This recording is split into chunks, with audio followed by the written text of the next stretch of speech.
Hello दोस्तों, good morning all of you. आज हम लोग जानकारी लेंगे भारत रत्न जिनको मिला है उनके बारे में। 2024 में जो भारत रत्न अभी दिया जा रहा है उनके बारे में हम लोग जानकारी लेते हैं। पहला जो है कर्पूरी ठाकुर, ये कर्पूरी ठाकुर हैं और ये बिहार से आते हैं। कहाँ से? और ये बिहार के रहने वाले हैं और ये पूर्व है ना, अभी तो नहीं, पूर्व मुख्यमंत्री थे। ये पूर्व मुख्यमंत्री थे। कहाँ का? तो ये बिहार का पूर्व मुख्यमंत्री थे। चलिए आगे हम लोग देखते हैं इसमें कि अगर इनका नाम पूछता है ना, ये नाई समाज के आते थे, ठीक है, ये नाई समाज के आते थे। पूरा नाम अगर पूछता है इनका तो नाम क्या था? कर्पूरी ठाकुर। क्या नाम था इनका? कर्पूरी ठाकुर। अन्य नाम पूछता है तो इनका अन्य नाम क्या था? जननायक। क्या? जननायक। क्या नाम है इनका? जननायक नाम है ना।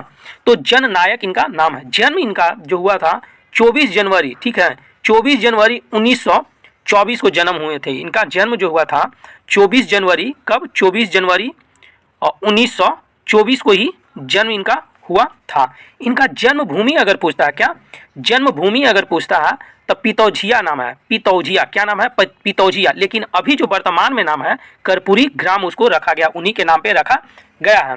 ये समस्तीपुर में पड़ता है, ठीक है, समस्तीपुर है और ये बिहार में ही पड़ता है, समस्तीपुर। चलिए, मृत्यु जो हुआ था इनका 17 फरवरी, कब? 17 फरवरी 1988 को इनको डेट, यानी कि ये मृत्यु हो गया था इनका। चलिए, ये भारतीय है ना, नागरिक कहाँ के थे? ये भारतीय थे, ठीक है, नागरिकता इनका भारतीय था। प्रसिद्ध क्या थे? ये प्रसिद्ध है ना, प्रसिद्ध विद जननायक माने जाते थे, यानी कि ये इनको प्रसिद्धि मिला हुआ था, लोग बहुत मानते थे यहाँ का।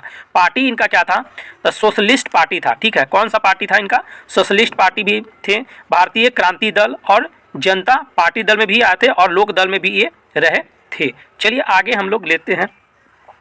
यहाँ दिया हुआ क्या कि पद, यानी कि ये जो बने थे मुख्यमंत्री, ये बिहार के 11वें मुख्यमंत्री बने थे। कितनवें बने थे? तो 11वें मुख्यमंत्री बने थे। बिहार के 11वें मुख्यमंत्री अगर पूछता है तो कौन थे?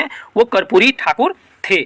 इनका कार्यकाल देखते हैं। कार्यकाल जो था 22 दिसंबर, कितना? 22 दिसंबर 1970, कितना? 1970 से कितना था? 2 जून, कितना है? 2 जून 1971 तक, 2 जून 1971 तक ये पहला इनका चरण होता है। फिर उसके बाद ये आते हैं क्या? 24 जून 1977, है ना, 24 जून 1977 से 24 जून 1977 से 21 अप्रैल 1989 में, यानी 79 में, है ना, 1979 में इनका यानी कार्यकाल रहता है। ये 2 बार, है ना, बिहार के 2 बार पद पे रह चुके थे मुख्यमंत्री। यानी एक बार कब? तो एक बार बने 1970 से 71 में और फिर 1977 से 1979 में ये बने थे। 2 बार ये बिहार के मुख्यमंत्री बने थे और ये 11वें मुख्यमंत्री थे। कितना? 11वें मुख्यमंत्री थे, 11वां नंबर के मुख्यमंत्री थे और ये 2 बार बिहार के मुख्यमंत्री, है ना, बिहार के मुख्यमंत्री बने थे। चलिए आगे हम लोग देखते हैं। इनको 2024 में क्या भारत रत्न दिया गया है ना, 2024 में भारत रत्न दिया गया है। चलिए आगे हम लोग देखते हैं। चलिए इसमें क्या है कि ये बेदाग छवि। चलिए तीसरा में आते हैं, यानी कि भारत रत्न, यानी कि 3rd नंबर में किनको दिया गया? नरसिम्हा राव। ये पूर्व प्रधानमंत्री थे। कौन? पूर्व प्रधानमंत्री थे। चलिए इनको हम लोग देखते हैं। नरसिम्हा राव का जन्म जो हुआ था 28 जून 1921 में हुआ था। कब हुआ था? 28 जून 1921 में हुआ था और मृत्यु 23 दिसंबर 2004 को इनको मृत्यु हो गया था। ये भारत के 9वें प्रधानमंत्री के रूप में शपथ लिए थे। ये लाइसेंस राज्य की समाप्ति किए थे। ये लाइसेंस राज्य की क्या किए थे? समाप्ति किए थे। और ये एक मुख्य बात है क्या कि ये आंध्र प्रदेश के मुख्यमंत्री भी रहे थे। तो इस तरह से पूछता है क्वेश्चन कि मुख्यमंत्री जो आंध्र प्रदेश से थे और वो भारत के प्रधानमंत्री बने थे, तो कौन हो जाएंगे यहाँ पे? तो नरसिम्हा राव, ठीक है। चलिए इनको 2024 में, है ना, 2024 के लिए इनको क्या भारत रत्न के लिए सम्मानित किया गया है। चलिए 4th नंबर में आते हैं हम लोग, क्या? चौधरी चरण सिंह। क्या है? ये चौधरी चरण सिंह। चलिए चौधरी चरण सिंह ये पूर्व प्रधानमंत्री थे, यानी कि ये आपका, है ना, चौधरी चरण सिंह यहाँ पे है। चलिए देखते हैं इसमें कि चौधरी चरण सिंह, है ना, इनका जन्म जो हुआ था कब? 23 दिसंबर, कब? 23 दिसंबर 1902 में हुआ था, है ना, 23 दिसंबर 1902 में हुआ था और मृत्यु कब हुआ था? 29 मई 1987 को इनको मृत्यु हो गया था। यानी कि जन्म हुआ 1902 में और मृत्यु हुआ था 1987 में। ये भारत के, है ना, भारत किसान राजनेता थे। ये क्या थे? किसान राजनेता थे, यानी किसान के बारे में सोचते थे राजनेता ये थे। चलिए आगे हम लोग देखते हैं।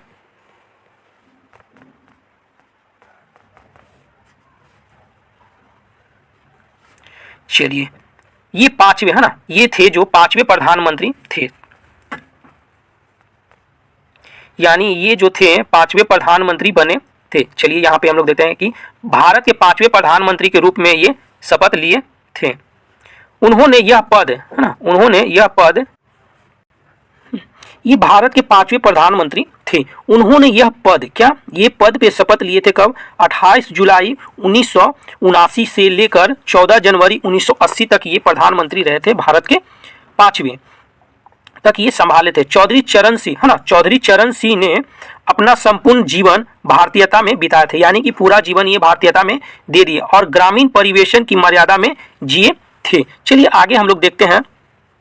उनके बाद है एम.एस. स्वामीनाथन, इनको भी भारत रत्न से सम्मानित किया गया है। तो एम.एस. स्वामीनाथन, ये तो सबको जानकारी होगा, ये हरित क्रांति के जनक थे। किनका, हरित क्रांति का, ये हरित क्रांति का जनक थे,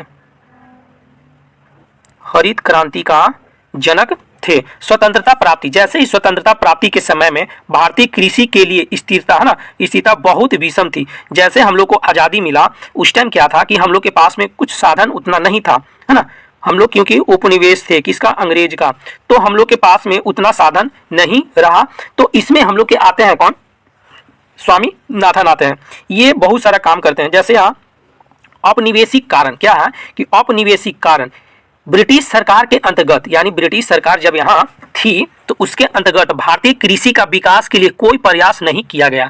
यानी कि जब अंग्रेज यहाँ थे तो भारतीय कृषि के लिए कोई सोच नहीं, मतलब वो लोग नहीं सोचे, बस उन लोग को जैसे हुआ वो लोग कैसे करते चले गए। इससे कृषि की स्थिति दयनीय हो गई थी। क्या हो गया, तो कृषि का जो स्थिति था दयनीय हो गई थी, जिसे सुधारने के लिए है ना क्रांति का प्रयास आवश्यकता थी।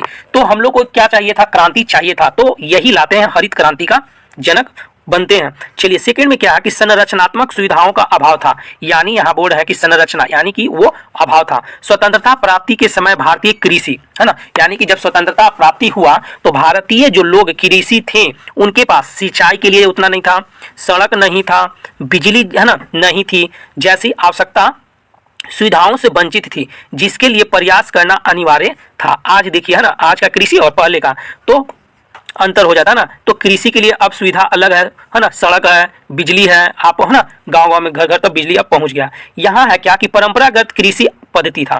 क्या था कि जो परंपरा से हम लोग आ रहे थे लेकर कृषि को, वही पद्धति था। स्वतंत्रता के समय भारतीय कृषि लकड़ी के हल, देखिए स्वतंत्रता प्राप्ति जैसे हुआ था, जो भारतीय किसान थे वो लकड़ी का हल बनता था। लकड़ी का हल है ना, लकड़ी का हल का मतलब ये था ना कि जैसे हम लोग का ये हो गया ऐसे है ना, और यहाँ से ऐसे रहता था, ये किसान यहाँ पे पकड़ते थे, ठीक है, और ये जो यहाँ पे रहता था ऐसे है ना, ऐसे खुरपी नहीं है, तो ये पूरा यहाँ से पूरा इतना क्या रहता था, ये पूरा लकड़ी रहता था, लेकिन यहाँ पे थोड़ा सा लोहा रहता था, ठीक है। तो ये बोला गया क्या कि ये पहले क्या थे, यानी कि उस टाइम लकड़ी का ही हल था।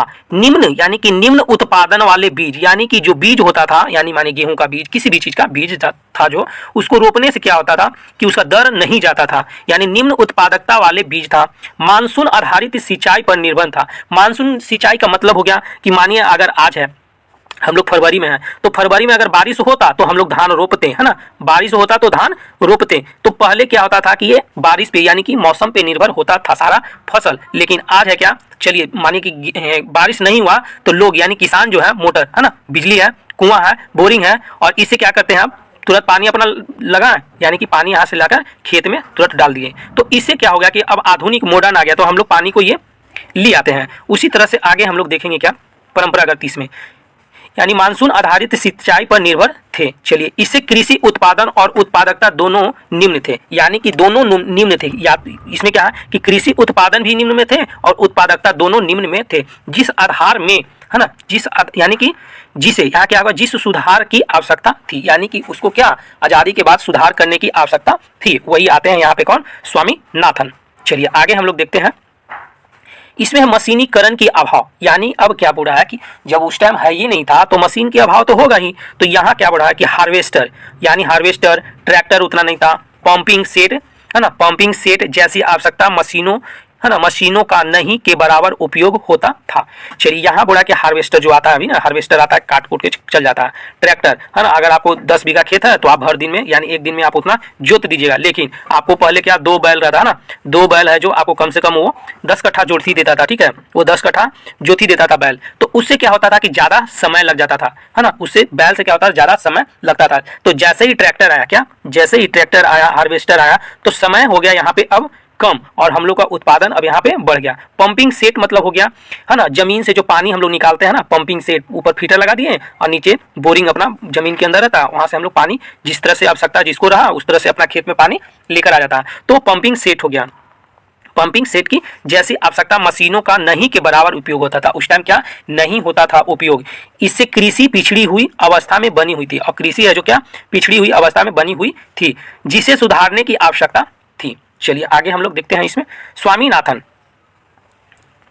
यहाँ क्या है कि संस्थागत, यहाँ पे संस्थागत सुविधाओं का अनुपलब्ध, यानी कि संस्थागत सुविधा जो मिलता था वो नहीं था उस टाइम। हरित क्रांति को, है ना, हरित क्रांति के अपनाए जाने से पूर्व, है ना, बैंकिंग, बीमा, अन्य वित्तीय, है ना, अन्य वित्तीय सुविधाएं तथा भूमि सुधार, चकबंद आदि जैसे सुविधाएं प्राप्त ढंग से उपलब्ध नहीं थी। अब जैसे देखिए भूमि सुधार है, चकबंदी है, जैसे ये सुविधा नहीं मिलती थी। आज क्या है कि किसान है ना, बैंक से लोन मिल जाता है, बीमा मिल जाता है, अन्य वित्तीय सुविधा मिलती है किसान लोग को, तो वो सब नहीं थी पहले, लेकिन अब है, ढंग से उपलब्ध नहीं थी। इस प्रकार के अभाव का प्रभाव भारतीय कृषि पर प्रत्यक्ष रूप से पड़ता था, वो डायरेक्ट पड़ता था ना। चलिए जिससे, है ना, जिसमें सुधार की आवश्यकता थी। तो ये इनका स्वामीनाथन का इतना जो था चर्चा था। इसमें क्या है कि हरित क्रांति से लाभ क्या हुआ, हम लोग देखेंगे कि हरित क्रांति से लाभ क्या हुआ। अधिक उत्पादकता वाली प्रजातियों को बोया जाना, जैसे आज जो है ना, जैसे गेहूं देखिएगा तो किस्म अलग अलग टाइप से आया है। तो वो क्या होता है कि किसान यानी कि जो गांव वाले होते हैं, जो इस बरस मानिए कि 2023 में जो गेहूं उपजाए थे ना, 2023 में जो गेहूं उपजा था उसी को बीज के रूप में रख लेते हैं, है ना, और वही 2024 में, जैसे अभी तो गेहूं थोड़ा दिन के बाद कटेगा, है ना, तो ये गेहूं के जो यहाँ पे बुआई कर देते थे यही वाला, तो इसको फिर यहाँ से लाए, इसमें बो दिए, फिर अगला साल तो ये 2023 में था गेहूं, है ना, ये कितना में 2023 में, और फिर यही बीज को 2024 में रोप दिए, ठीक, फिर इसको लाके यहाँ 2025 में फिर इसको, है ना, 2025 में इसको बो दिए। तो इससे क्या होता था कि क्षमता जो होता था, दर वो कम हो जाता था, ठीक है। तो वही यहाँ स्वामीनाथन बोलते हैं क्या कि अधिक उत्पादकता वाली, है ना, अधिक उत्पादकता वाली प्रजातियों को बोया जाना,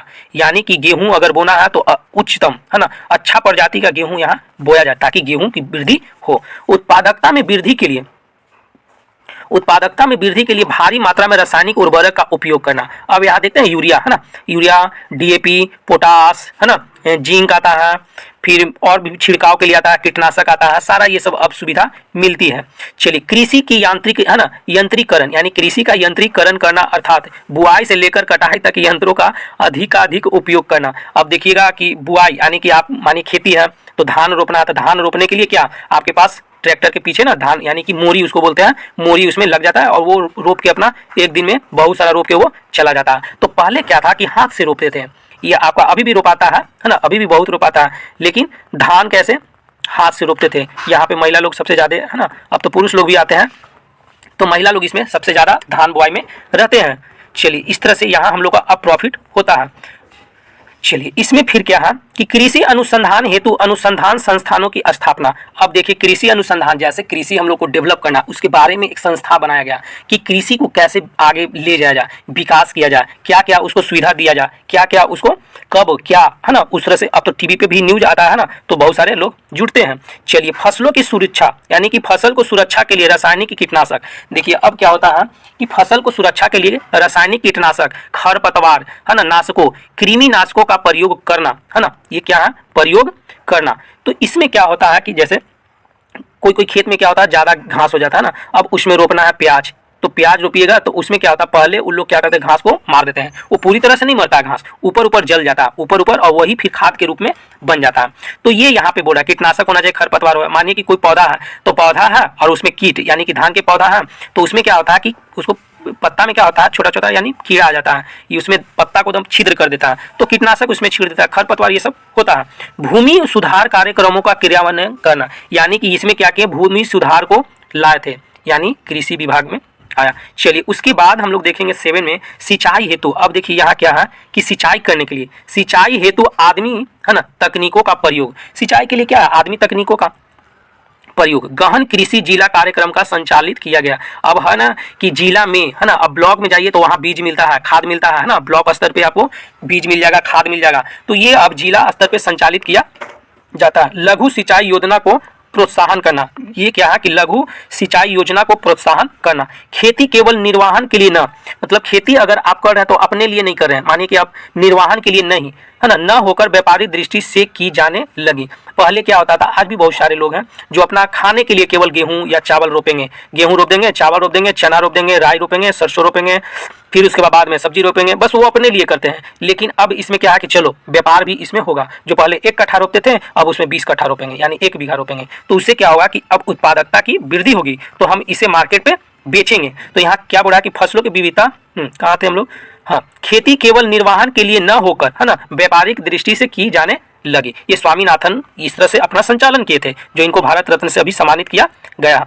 फसलों में विविधता, यानी देखिए फसलों में क्या होगा, विभिन्नता हेतु बहुफसलीय कार्यक्रम लागू करना। अब देखिए बहुफसलीय होता है, पहले क्या था कि जैसे बरसात हुआ तो बरसात में केवल धान रोप दिए, अपना धान रोप के निश्चित धान हो गया, फिर दूसरा का फसल मेरा गेहूं हो गया तो गेहूं चना। अब है कि उस टाइम भी, अब तो कहीं कहीं ना धान अभी भी रोपाता है ना, या तो जाड़ा हो या तो गर्मी हो, सब टाइम में वो धान यानी कि बुआई होती है। तो ये बहुफसलीय हो जाएगा, एक ही बार में बहुत सारा फसल। चलिए कृषि शाख का विस्तार करना। अब कृषि शाख बनाया गया, सब जिला में सब मंडल में बनाया गया, उसका ऑफिसर रहते हैं, अब वहाँ पे बैठते हैं। चलिए फसलों के संग्रहण के लिए संरक्षण गृह। अब क्या है कि स्टॉक करने के लिए है ना, मानिए कि आप फसल है ना, फसल उपजा दिए हैं, उपजा तो दिए लेकिन वो तो कुछ दिन के बाद सड़ जाता है ना, सड़ने लगता है, तो उसको क्या है संरक्षण चाहिए, उसको क्या चाहिए संरक्षण चाहिए। आलू अभी बुआई हो गया, आलू कबड़ गया, आलू कबड़ा, अब आलू को रख दीजिए, सही रख दीजिएगा, वो सड़ जाएगा है ना। तो उसको संरक्षण के लिए है ना हर दिन यानी कि प्रत्येक दिन सप्ताह में कम से कम उसको 1 बार छटैया होता है। प्याज को उस तरह से छटैया